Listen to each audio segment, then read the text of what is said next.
Hi, and welcome to Deep Leadership. I'm your host, John Rennie. Well, I hope all is well with you today. It is Friday evening, and I'm drinking a hot cup of Bottom Gun coffee from my friends at bottomguncoffee.com. I have another great show lined up for you, but before we get started, I just wanted to mention my latest leadership book. It's called You Have the Watch, and it's available for sale on my website or on Amazon. I am really excited about this new book because it's not actually a book. It's a guided journal for leaders to take you through an entire year of leadership training. There are 50 themes in the book, and each day you will reflect on a different facet of that theme. This journal is designed to be on your desk at work for you to read and reflect on for about 15 minutes each morning. Leadership skills are just like any other skills. You need to practice them to get better at them, and this journal helps you practice those skills. If you're interested in this guided journal, go to youhavethewatch.com or Amazon and pick up your copy today. Now, if you're looking for other ways to support what I do on this show, purchase any one of my books at johnsrennie.com, and podcast listeners always can use the discount code DEEP at checkout to get additional savings. Well, that is it. Today, my guest is Bradley Jones. Bradley is a retired Army Command Sergeant Major who spent more than 30 years serving all over the world, including a tour in Afghanistan. He is the author of a new book called Treading the Deep, where he shares the leadership lessons he's learned throughout his entire life. I am honored to have Bradley on the show this week, and I know you're going to love this interview. So, are you ready to dive in? Let's get started.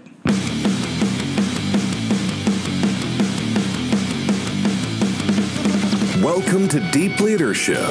Leadership is a people business. That's the philosophy of your podcast host, John Rennie. As a former Cold War submarine officer who spent 20 plus years leading businesses in corporate America before starting his own manufacturing business, he knows that leadership matters. Are you ready for some real-world actionable advice from John as well as his expert guests? I'm ready. The show starts right now.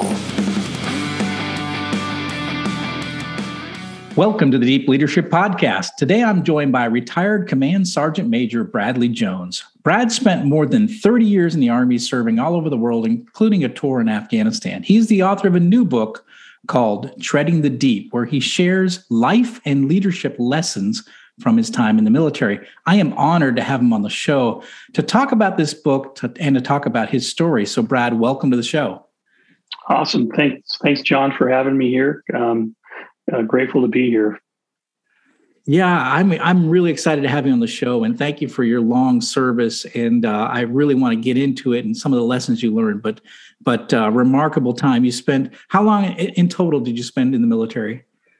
There was my active duty time from 84 to 88. Then I had a 3-year break in service, joined the Guard in 93, and then served all the way till 2020. Wow. Basically. So, I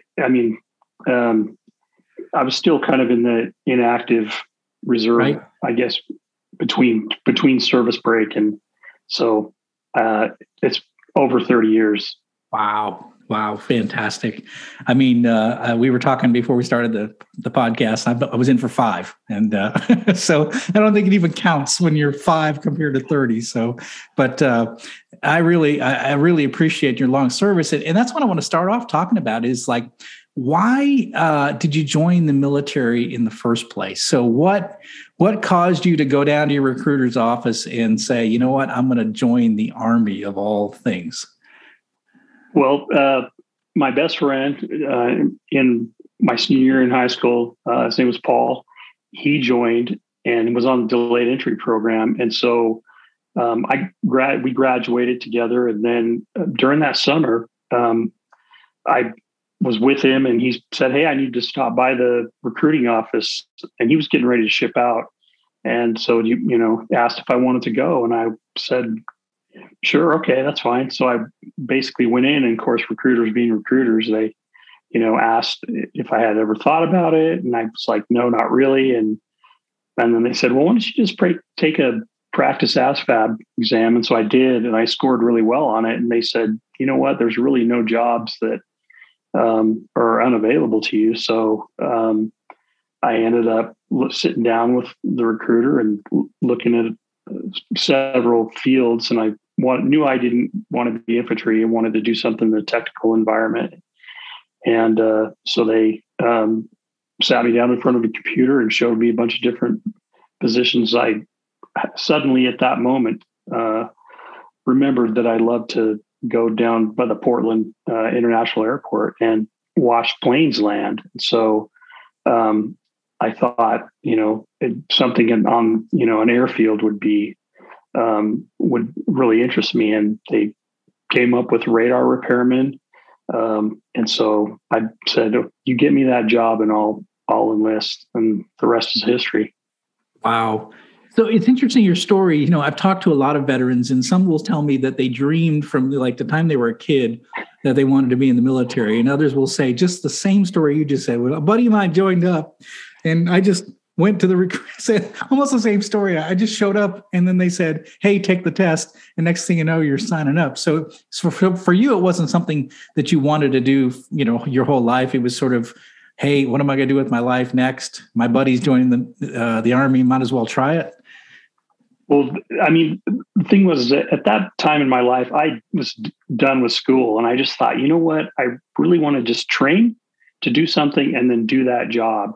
I wasn't interested in going on to college, and one, I didn't have the money, and so I knew that really wasn't an option. So, looking over jobs in the military, I thought I can get trained and I can go do that job, and that's, I think, what really spoke to me the most. So you were active duty as doing radar repairs, but then you left and then you joined up in the Guard doing something completely different. Is that right?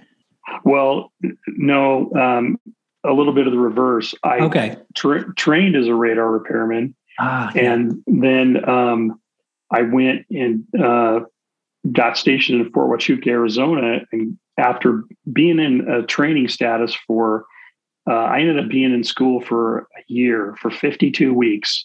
The original MOS was only 22, but it ended up being 52 weeks with delays and other things.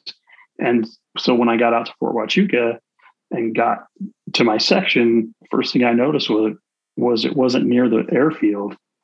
And I said, well, where are the radars? And they said, well, you're not going to work on radars. And that was a hard pill to swallow because I'd been training for so long.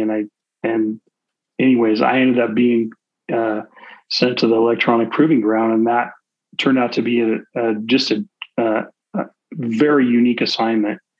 And so I had to kind of shift gears and go, okay, well, I guess this is kind of what I need to focus on. And this is my future, is to do the job that they're asking me to do.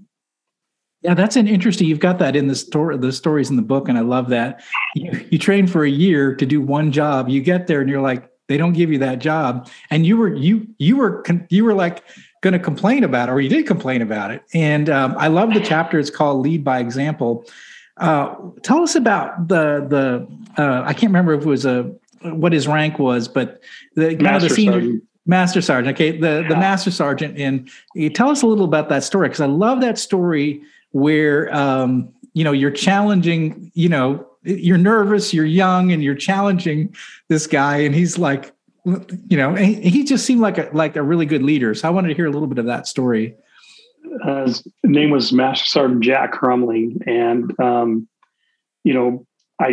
I felt at least that I needed to say something and at least express some of my frustration about training for so long and then having to basically switch gears completely. And so I went into his office and said, "Can I talk to you?" and sat down and just kind of took a risk to express how I felt, the frustration I felt of not being able to work on radars and being asked to do this completely different job. And I knew going in, like, he could react a number of different ways. And obviously a few of them not positive, where he could just tell me, hey, quit whining and just do what the Army's asked you to do. You're in the Army. But he didn't. He listened to me, and then he said, "Hey, if you want to go down to the radar lab, let's go." And so we went down and met the guy that I was told I was going to work for when I was back in school. And the airfield had been switched over to contractor maintenance. And so all the people that were my MOS were all waiting for orders to go somewhere else. And so that guy at least could see, the look on my face, and said, you know what, yeah, if you're working for Jack, he's going to take care of you. You're going to do a really cool job. And basically encouraged me to go that direction. And so, and then at that point, Jack, talked to me and came out. We ended up driving around to a couple different sites on the base, and he showed me night vision goggles. That was, those were being tested, which that was mind blowing at the time. And UAVs, unmanned aerial vehicles, they were being tested. And then, once we went to a couple of those places, and Jack at some point just said, "Are you on the team?" And I said, absolutely. I love that story because he didn't need to do that, right? He could have just said, "Suck it up, Buttercup. You're in you're in my group now. I don't care what kind of training you had. You're going to do what I tell you now." But he didn't do that. In fact, he even took you over. He drove you over to the radar area, and for you to learn that there was nothing to do in that field. And then instead, you got this really cool job, a really unique job in the Army. And I just love the way he just because of his rank, he could have done anything he wanted to you, but he didn't. Absolutely. He took you under his wing. And I think that that speaks a lot to new employees when they come to a company, right? A lot of times we throw them in a cubicle, put them in the corner, and we give them some menial task. And when they say, "Well, I don't really understand," you're like, "Just do your job." He could have done that. He didn't. I love that story in the book because I think it gives an example of how we should be leading our people, to listen to them, to care, and to, it's not about rank. It's about, and I think, I would imagine your loyalty to him was off the charts because of the way he treated you. Absolutely. His stock just shot way up, and I thought, this guy I can trust, and we, there are several chapters written about our relationship and, what he meant to me and stuff. And, I didn't really recognize until probably a number of years later, the impact, just the magnitude of what, his impact on me and how he treated me. And so, as I became a leader and moved up in the ranks and stuff, I think one of the things that spoke to me the most about how he handled the situation was, he cared about what I thought, but then also he painted the picture for me. And when soldiers know, or when service members know, the whys and the wherefores and stuff. I mean, obviously there's a time where you don't have time for that, but for the most part, when they know the whys and the wherefores, then they are motivated, and they, can see the purpose in it, and it helps them, in integrating into the team and working towards a common goal. Yeah, I like that a lot. I mean, it's really true. People want to do worthwhile work. They want to know that work matters. And so we have to bring them in on the vision, right? We have to show them the bigger picture and how their role fits into the big picture. And great leaders do that. They take you alongside and they say, "Here's where we're going. Here's what we're doing. And do you want to be part? Do you want to be? I love that. Do you want to be part of my team?" And you're like, "Yeah, absolutely. Yep. Why would I not? This sounds awesome." Yep. So when did you? I mean, your story. You started in the military, sort of because your buddy did, and then at what point in your career did you say, "You know what? I'm going to make a career out of this. I'm going to do 20 years and eventually 30 years." At what point? Was there any defining moment that said, "You know what? I love this so much that I'm going to stay in"? When you have a break in service, and I had a break in service after my 4-year enlistment, it just never left my system. It seemed like, I went to South America and served as a missionary, and my military service absolutely, created the trajectory that those 2 years in South America followed. And so, amongst the missionaries, it was like, oh, he's that dude that did 4 years in the Army. And so, it kind of separated me from regular, everyday missionaries. But when I came back, it was something like I couldn't say. Everywhere I went, it seemed like I ran into somebody and talked to them about the military. And so, when my first wife, and I were newlyweds or had been married a few months, I said, I want to go down and join the Guard. I was already drawing, the Veterans Education Assistance Program for my studies, and joining the Guard helped, to create another income source for each month, and then obviously 2 weeks in the summer. So I went down, and the recruiter said, well, we have several units here. We have an aviation unit that has Apaches. And I just said, we don't need to go any farther than that. Yeah, absolutely. That's wild. The Apache helicopter is a wild piece of equipment. Oh, yeah. It's kind of hard not to say yes to that. So, yeah. And so it's interesting. So were you with Apaches the whole time, or at least? Yeah. Okay. The rest of my career, was spent working on Apache helicopters. I joined the unit, and then shortly thereafter went out to Virginia, to Newport News and to Fort Eustis, and reclassed as a armament specialist on the Apache, and came back from that, and then was just a regular. I was a college student. 1 weekend a month and 2 weeks in the summer, and then they offered me a full-time position to work on them full-time. And so I jumped at the chance to, work on a $20 million helicopter. And so I worked for them for 8 years. And then, right away, I was asked to take leadership positions, because they gave me I'm 85 when I was in the regular Army, and then they gave me my E5 back in the Guard. And so, those experiences, I was asked to be a squad leader and stuff. So that it kind of started back then. And then, it working for them, you have to be in the unit. So, the next 8 years kind of spelled out, at least that career path.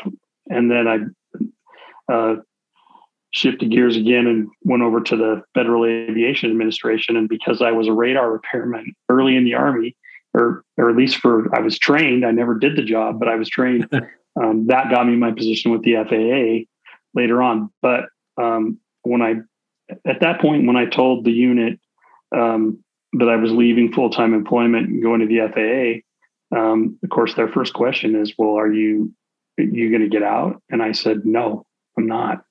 And I think that kind of, spoke to them that I was dedicated. I think that point in my life, I realized I have something to offer here. And and taking the lessons from Jack and other leaders back early in my career, I was like, I can do this. I can do this. Yeah. Well, and you did, and you stayed doing it for a long time. Yep. So I want to talk about your book. And for those who are on YouTube, I'm holding the book up right here. The book is called Treading the Deep: Inspirational Lessons on Life and Leadership. So first of all, tell us the title. What's the significance of the title, Treading the Deep? Well, the name came about due to a conversation I had with my section leaders. I was right before we were deployed to Afghanistan. We were doing MOB training in Fort Hood, Texas. So I was over Delta Company, the maintenance company, in an Apache battalion, and one of my section leaders called me and said, "Can you believe what so-and-so is doing? You're not going to stand for that, are you?" And I just thought, I'm not doing this. So I texted all my section leaders and said, "I want to see you in my office at 7:00 tonight." And of course, they all came and stuff, and we sat down, and I just said, "Look, guys, you are one step away from where I'm at." And I said, I don't know the guy that ran, the section leader that ran prop and rotor. I said, "I don't know your job." The section leader that ran aircraft maintenance, "I don't know your job. I've never done that job." The section leader that ran the armament section, I'm like, "Okay, I know that job. I did that job." But there's production control, there's quality control, there's supply, all those sections. I told them, I depend on you to be the subject matter experts, and my job is to make you successful. And I said, and you guys need to learn how to tread deep water. And if you have a problem with another leader, don't come to me. You are far enough in your career that you should be able to go to that person and solve it there. If you try to solve it at that point, you can't, fine, come to me and I'll give you my guidance on it. But you need to learn how to tread deep water. And I don't know where I came up with that, but it just popped in my head. And then when, of course, when I had a number of different titles for the book, original, working titles. And when I told my published relations people at Morgan James Publishing, when I told them the story, they were like, "That's it. That's the title right there. That's it." I love it. Well, being this is the Deep Leadership Podcast, I do like the title, so it fits our theme very well. So why did you feel compelled to write this book? So, you could have had all these great memories and went off to your civilian career and life was good. Why did you, and writing a book is difficult. It's time consuming. It takes a lot of effort. Why did you write this book? And what are your hopes for this book? Because it just came out in November. Is that right? Last year? It's downloadable on Kindle right now. Okay. It will be in Barnes and Noble. It'll be in all the major bookstores in June 14th is the release date. Wow. Okay. So I got an early copy of it then. All right. Yeah. Great. You have an advanced copy. Excellent. Oh, that's great. So, but why'd you write the book and what are your hopes for the book? When I was over in Afghanistan, I got informed that I was being input for the Sergeant Major's Academy. And the funny thing about that is my Sergeant Major at the time called me and said, come over to my office. I want to talk to you. And he said, "We have one slot in aviation and we're inputting you for the Sergeant Major's Academy, the non-resident course." And I actually argued with him, and because I was like, "I'm too busy. Why can't I do this when we get back from the deployment?" And he just said, "Shut up. You're going. I don't want to hear it. You're going." So I had to start the course material while I was still in a deployed status. And one of the things that you do in that course is you write many personal experience papers, they call them. And so I wrote a number of personal experience papers. And basically when I finished that course, I had quite a body of work. And when I came back, I was, I thought I would be a first sergeant for a number of, few more years at least. And all of a sudden circumstances changed and I got promoted to command sergeant major over the battalion. And so at that point, most leaders have a command philosophy of some sort. So I started to kind of contemplate that, what I wanted to put out and what, my emphasis and stuff, but I had this, body of work. And so that's kind of where the ball started to roll. And so I started to write, especially some of the experiences I had as a young soldier that are in the book that are absolutely phenomenally embarrassing, but they're hilarious now. Yeah. So, I know you're familiar with that from reading your book. Some of those things that you just shake your head, and I guess I survived. We'll be right back after a quick word from our sponsors. One ping only, please. As I thought, John Rennie's new book, All in the Same Boat, is right over there. It's at allinthesameboatbook.com. Your orders are to get there now. And remember, be careful what you shoot at.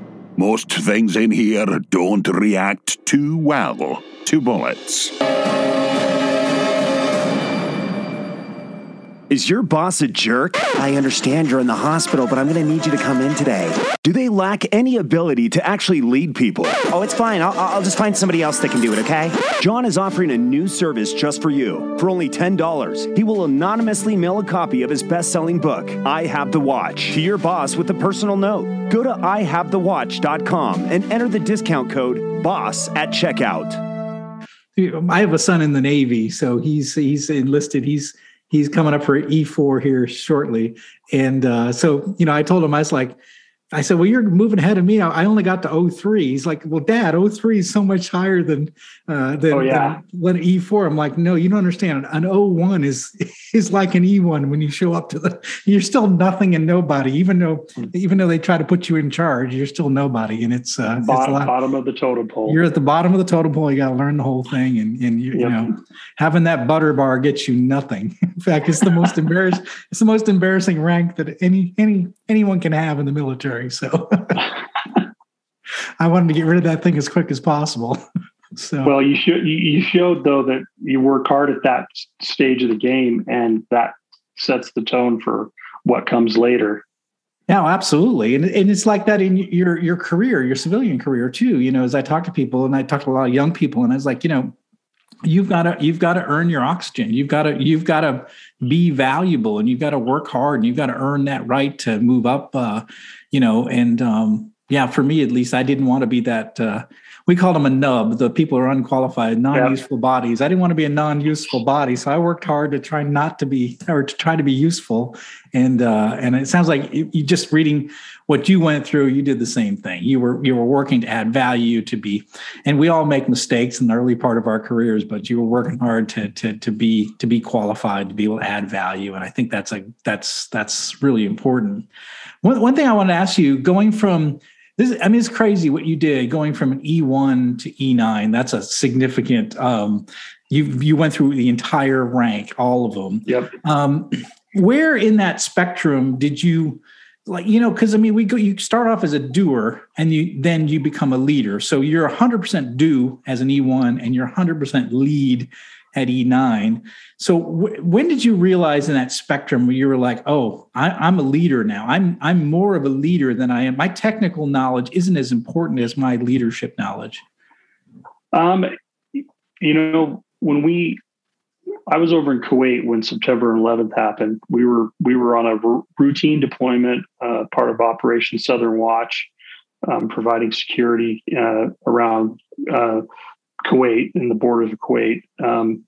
And of course, when September 11th happened, everything just changed tremendously. And at that point, I think I really started to feel like, okay, I need to step up. And I was leading a shift, and another guy that was in charge of the armament section, he was the overall NCOIC of the section, or non-commissioned officer in charge. And he had a family emergency. He had to return back to the States. And so my first sergeant called me on the phone and said, hey, he has to leave. And so we had an E7, and I was an E6. We had an E7 who was never part of the armament shop. He didn't know our job. And so the first sergeant said, well, I guess he's in charge. And I got off the phone, And then I just kind of stopped and I said, wait a minute. And I called him back and I said, no, he's not in charge. I'm in charge. Yeah. And he's, it was a long pause and he goes, you know what? You're right. You're in charge. And so at that point, those opportunities to step up and to take charge and to be a leader, it presented itself. And I'm grateful that I, called him back on the phone and said, hey, wait a minute. And so that's when it started, basically. And then, when that other leader came back, at that point, we just kind of did it, he and I as a team. And so, but like I said, it went from a routine deployment to like a very serious, deployment, a very serious tone to it. So it's 9/11 and you're in the Middle East. Yeah. Oh yeah. Yeah. That's serious. Yeah. It just, it doesn't matter where I go in the world. I can always say it's not as hot as it was in Kuwait. Yes. Yeah. I have been to Kuwait twice and it is very hot. So I agree with that. So,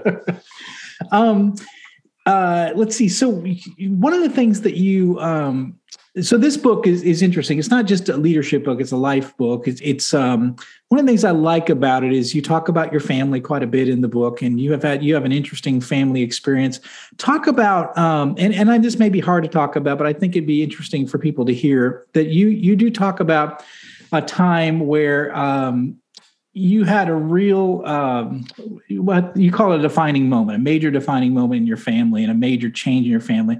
And it ended up where you had a big family dynamic shift because of it. Talk about that and how did that affect you and how you lead both your family and at work? Well, I had my first wife passed away suddenly in the summer of 2003, and so I was 37 years old, and I remember thinking, that's the kind of thing that happens to somebody in their, I don't know, 70s or 80s, something like that, not 37. And so, at that point, I had my three children, my son and my two daughters. And, that's a really difficult thing to go through, especially, worried about my kids and how it was going to affect them and losing their mom. And, that was a really tenuous time. And, gratefully I was, my wife, one of her good friends, who she was roommates in college with. And, she was actually a bridesmaid in our wedding back in 1992.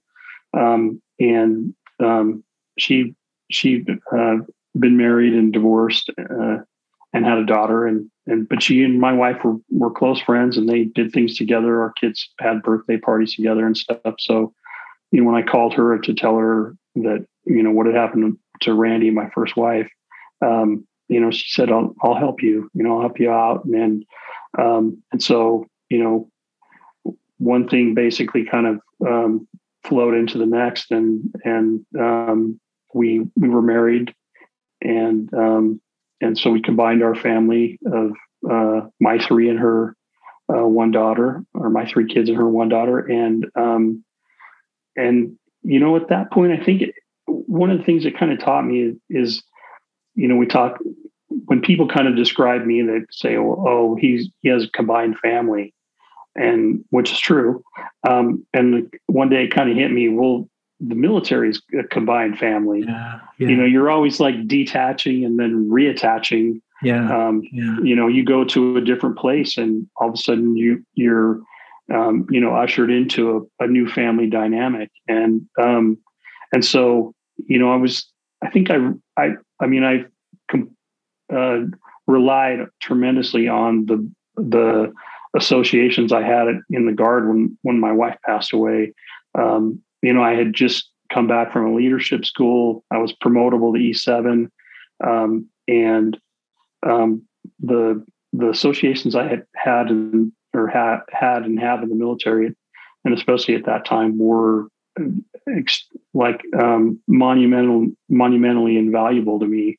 And they were there for me. And as with, many other people, family members, obviously, but there was just, you felt like they had your back, and they were there for me. I had probably 10 people from my unit show up to my house the day she passed away, later on that day, just came to check on me. And so, those associations, they just don't come every day. And obviously I wasn't expecting something like that to happen at such a young age, but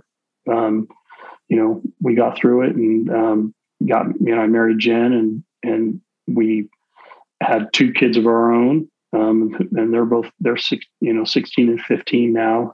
So my oldest is 28, and that's my son, Matt. And then my youngest is Daniel. He's 15. So I have, bookends are boys, and then 4 girls in between.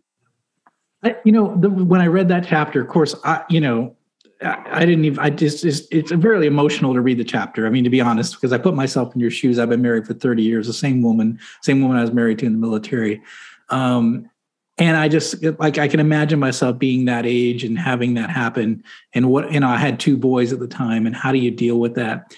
And one of the things that stood out in my mind is just the way you led your children during this time, and your wife's family and your family through that. And it's almost like the leadership training sort of kicked in, your military training kicked in, and you took ownership, and you made, you were going through probably the toughest thing that any man will go through, except maybe losing a child. It doesn't matter. It's one of the toughest things anyone can go through.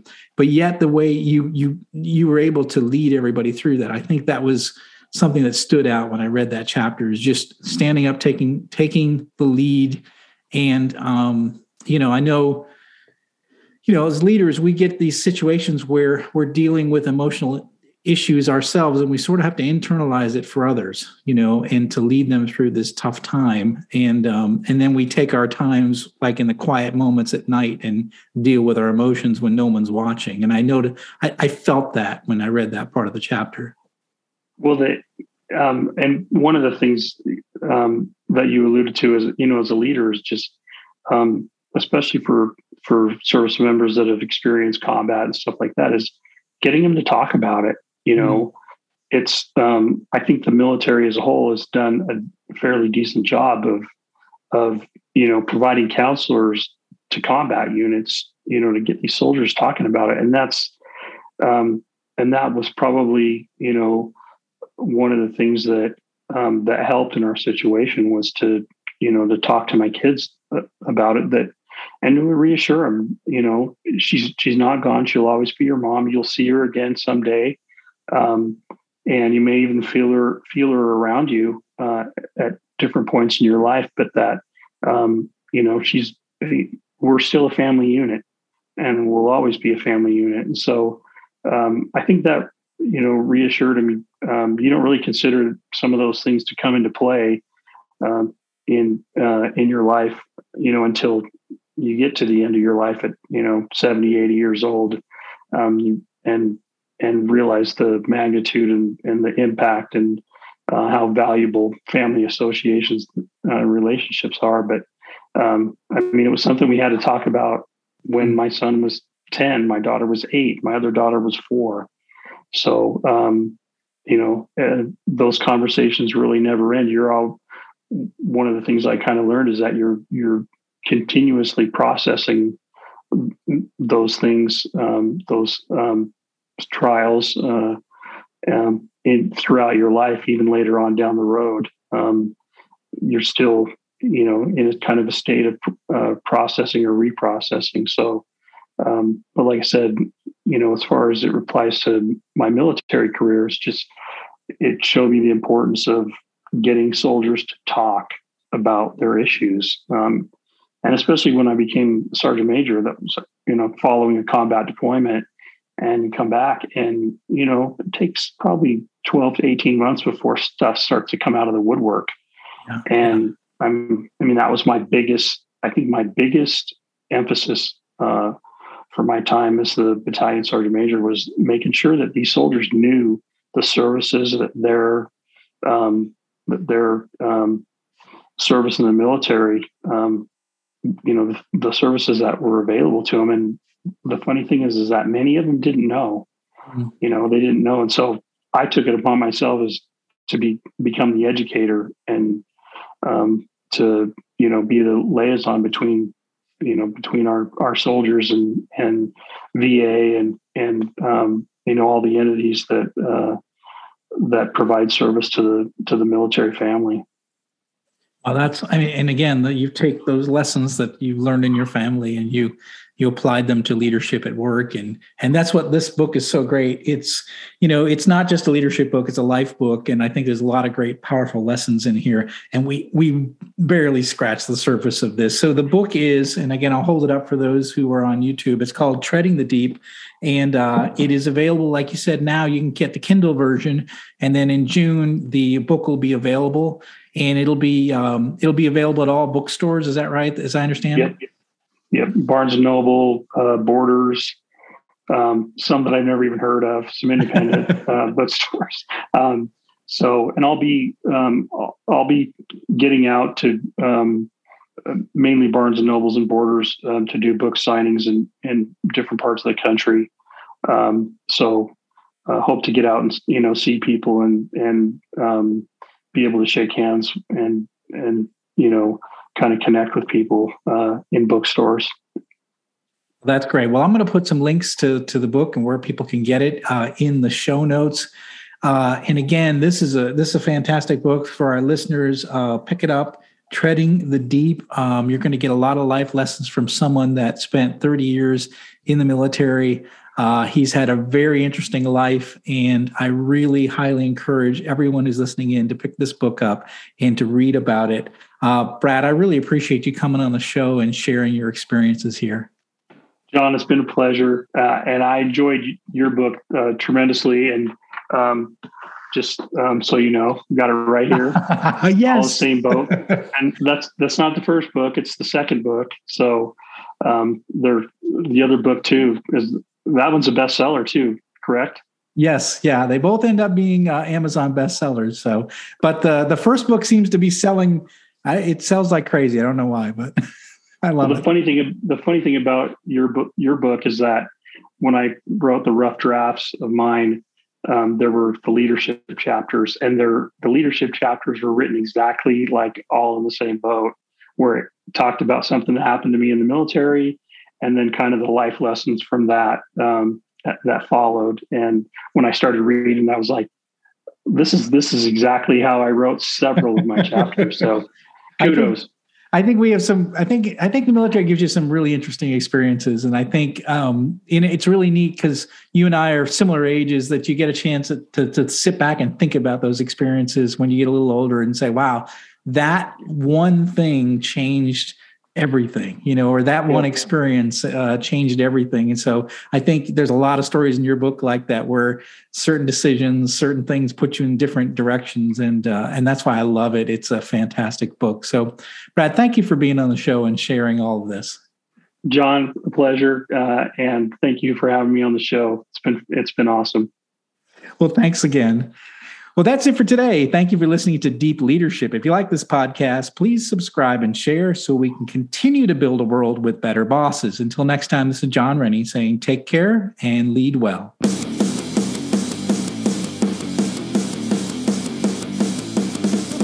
Thank you for listening to Deep Leadership. Thank you. Thank you. Thank you, thank you, thank you for all you do. We hope you enjoyed today's episode. For more information and updates, please visit our website at www.deepleadershippodcast.com or johnsrennie.com. Until next time, take care.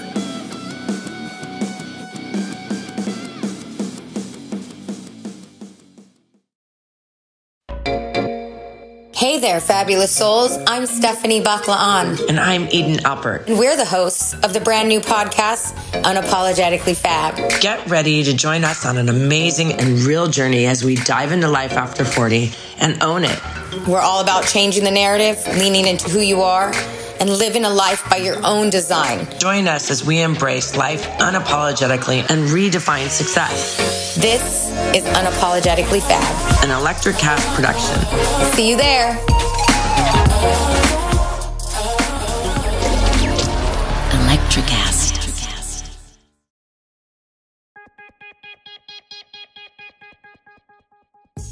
Step inside the marketing mirror to uncover marketing secrets, discover gems, tactics, lessons, and campaigns you can use, next gen or fundamentals.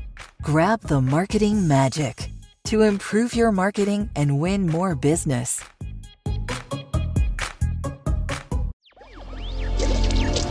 Electricast.